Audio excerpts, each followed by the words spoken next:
মোৰ সাৰ্থক জুবিন দা আপুনি অমৰ হওক। আৰু গাইছ প্ৰথমতে মই জুবিন দাক শ্ৰদ্ধাঞ্জলি দিলোঁ।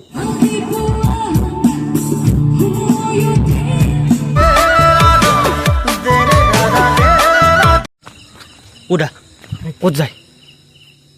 এই বস্তুত মাল নাই জানো? জুবিন দা 19 তাৰিখে হৈছিল। মৃত্যু বুলি ক'বা দুখেৰেকে পায়। আজি 19 তাৰিখ হ'ল। 19 তাৰিখ আজি? আজি 19 তাৰিখ, আজি 19 তাৰিখ। হয়নে? হয় হয়। সেইকাৰণে আমাৰ কুমুৰি এটা চকুৰ জুবিন দাক শ্ৰদ্ধাঞ্জলি এখন সাংস্কৃতিক অনুষ্ঠান আয়োজন কৰিছে। তাকে চাব যাম আমি। আৰু গাইছ প্ৰথমতে মই জুবিন দাক শ্ৰদ্ধাঞ্জলি দিলোঁ, মানে ধূপ এডাল জ্বলালোঁ। পিছতে মানে মই অনুষ্ঠান চাম। আগে প্ৰথম জুবিন দা মেন। জয় জুবিন দা আপুনি অমৰ হওক। জয় জুবিন দা, জয় জুবিন দা, জয় জুবিন দা।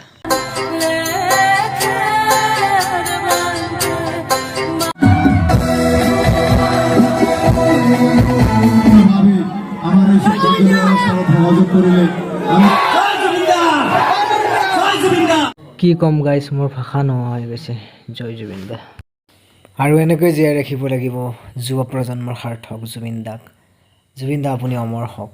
জয় জুবিন দা, জয় জুবিন দা, জয় জুবিন দা।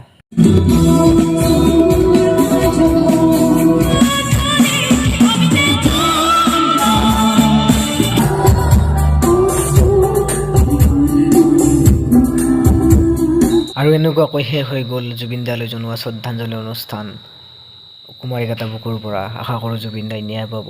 জয় জুবিন দা, জয় জুবিন দা আপুনি অমৰ হওক। মই নথকাৰ অনুভৱ যিদিনা হ'ব তোমাৰ, সিদিনা অশ্ৰু নিগৰিব নাই কোৱা। সঁচাকৈ জুবিন দা নোহোৱা অনুভৱ এতিয়াহে আমি অনুভৱ কৰিছোঁ যে জুবিন দা আচলতে ভগৱান আছিল। জয় জুবিন দা, জয় জুবিন দা আপুনি অমৰ হওক। আৰু জুবিন দাই যাতে ন্যায় পায় তাৰে কামনা কৰিছোঁ। জয় জুবিন দা, জয় জুবিন দা।